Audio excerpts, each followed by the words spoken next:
I'm going to say we're going to go ahead and get started here. So, Kevin, we good? Yeah. All right. We're gonna run our own show at this point. Yeah, hang on. What Steve will do is read a short statement from Ryan, and then he'll be available for questions. So, I appreciate all of you guys being here today. Ryan apologizes for not being able to be here, but he did prepare a statement. So if you'll bear with me, I'll read through it. I'm sorry that I can't be at the track in person, but I asked Steve to take a moment to express my sincere appreciation and gratitude for all the support that was shown last week to both me and my family. The outpouring of emotion from not only the NASCAR community, but across the country has been truly humbling. I want to personally thank everyone, including the man upstairs, for their support, encouragement, and the numerous offers of assistance.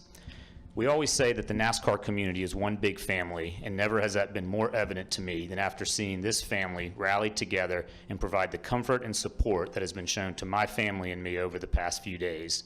The calls and visits from the NASCAR executives and my friends and competitors have been truly uplifting. I want to thank everyone involved in my care, especially the staff at Halifax Medical Center, where I'm convinced I received the best care available. I'm confident the efforts of each of those trained professionals played a major role in where I'm sitting today. And to the entire NASCAR organization, led by Jim France, thanks for being by my side the entire time. You truly stepped up to support me unconditionally when it mattered most. Most importantly, I have to thank the guys back at the Roush Fenway Racing shop that built me a car not only fast enough to lead the final seconds of the Daytona 500, but strong enough to do its job under great distress, allowing me to survive such an accident.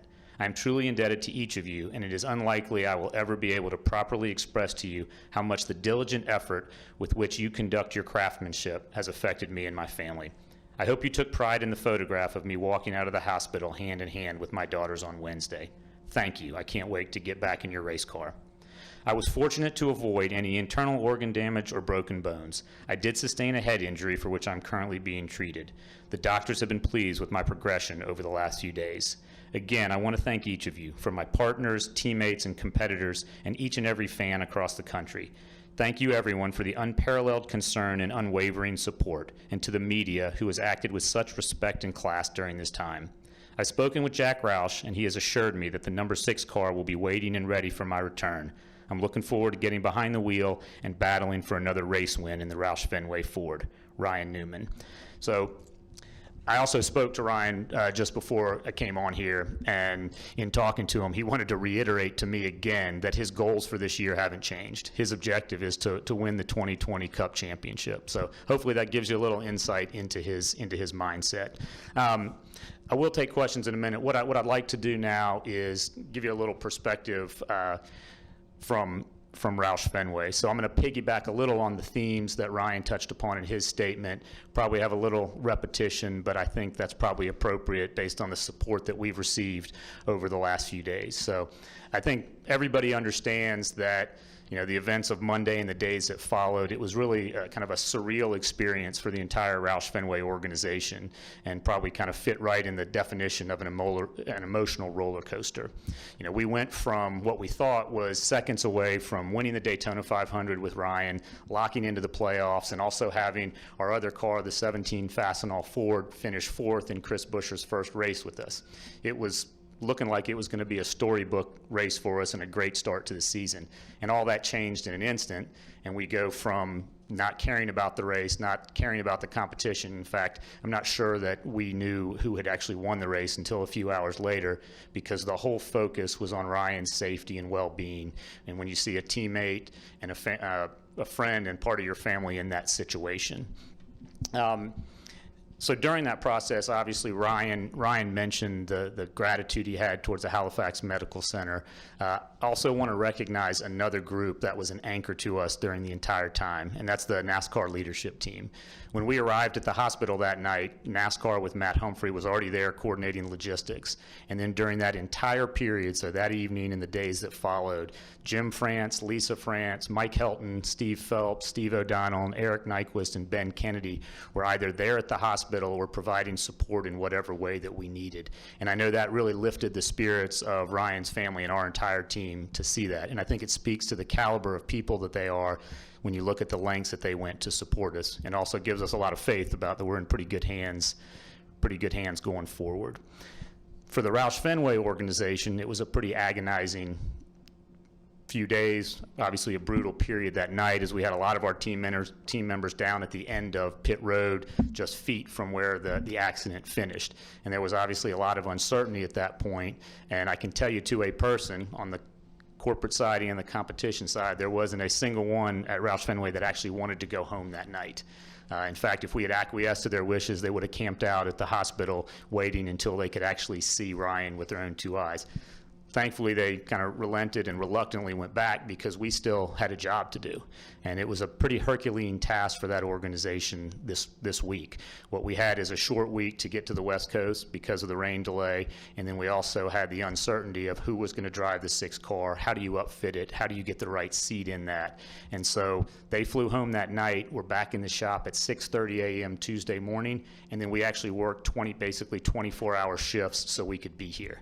And I think the results speak for themselves, and that we feel like we've got two pretty fast race cars, and it's a tremendous testament to the effort, the work ethic, and the passion that whole group showed. And I'm extremely proud to be associated with that organization and that group of individuals. Also want to thank our partners for the just overwhelming number of reach outs that we received for assistance. I think, as some of you guys are aware, Koch Industries was on the car with Ryan in the Daytona 500. That was their first foray into NASCAR. So pretty interesting introduction as they come in and get the emotional highs and lows in a compressed period of about 30 seconds. But when we look at what happened over the next few days with Koch Industries, Castrol, Acronis, Wyndham, Oscar Mayer, Coca-Cola, Fastenal, Fifth Third, Sunny D, and Ford, all just relentlessly giving us offers for assistance, trying to help Ryan, trying to help his family. It made us just recognize how blessed we were to have such a good partner group.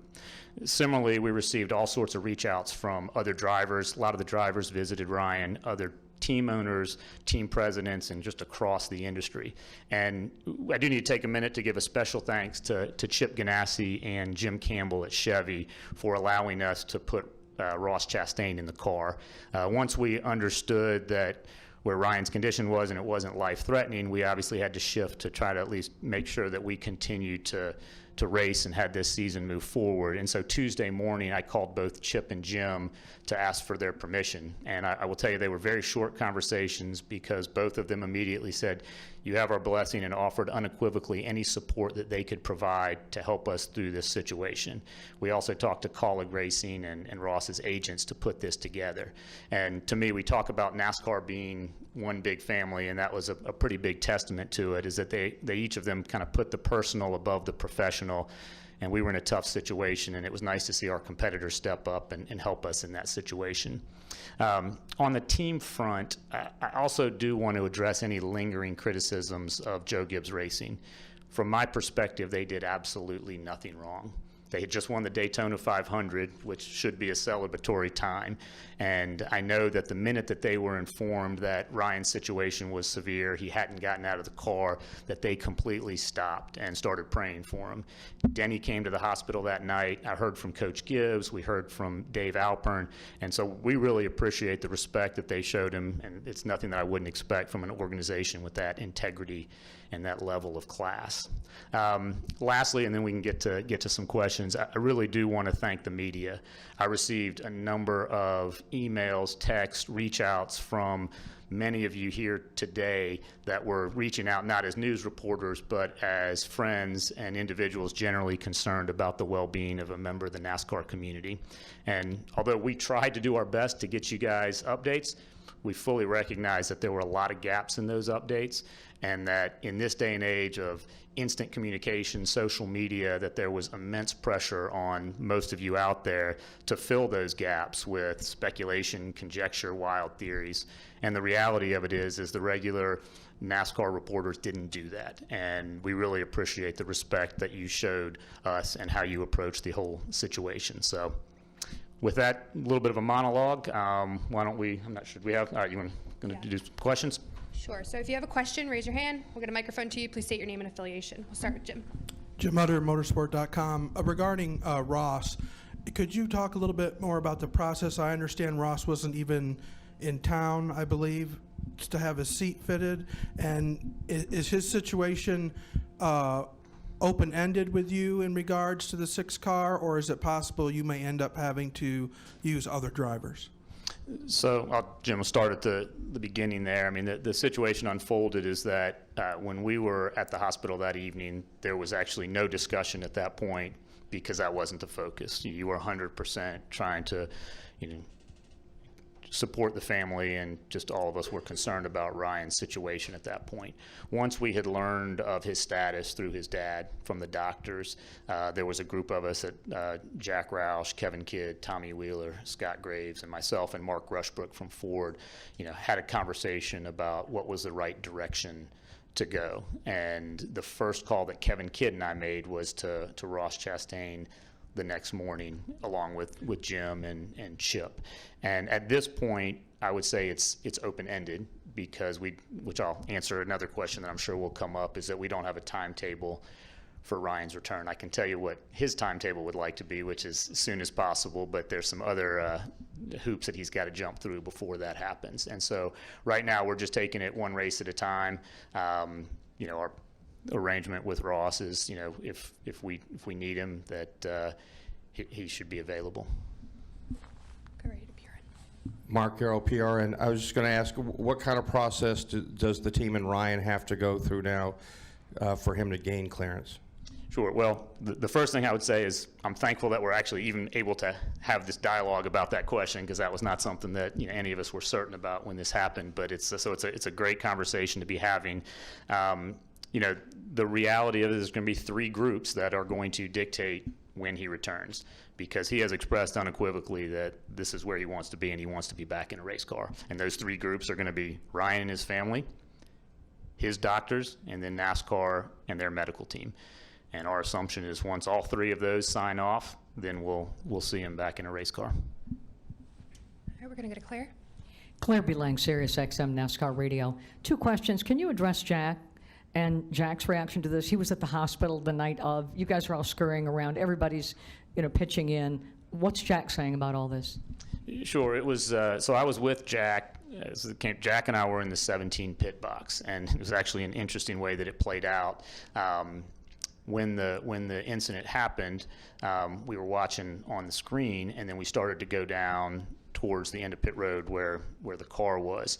On our way down there, we were told Ryan is out of the car and he's in an ambulance heading to the hospital.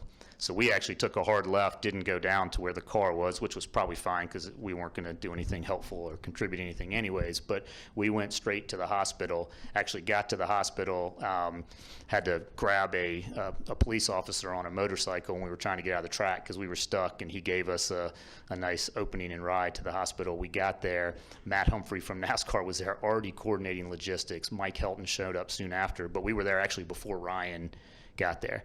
And Jack's focus the whole time was, we need to kind of more crisis mode, and we need to make sure we're supporting the family. We need to make sure that everything's arranged at the hospital. Does he have all the medical care? And that was really the dialogue throughout the night. And then, quite frankly, we were on pins and needles, as I'm sure many of you were, waiting for that kind of first indication that it wasn't life-threatening. And the way that it played out is the doctor spoke with Greg Newman, Ryan's dad, and then Greg immediately conveyed that to us, and probably within a minute after that is when we put out the statement, just to make sure that the fans understood that as well. And then I also want to ask you about the challenges that you have. Like, what's the biggest challenge having a different guy in the car as Roush Fenway continues through a very important part of the season, and Ryan not being able to be in the car? Can he help? Can he assist? Will he be on the phone, or is he pretty much away from it until he returns? So there's no doubt that there are challenges, but I think the sense of relief and the wave of relief that's kind of gone over our organization makes you recognize that these challenges pale in comparison to other challenges that we could have faced.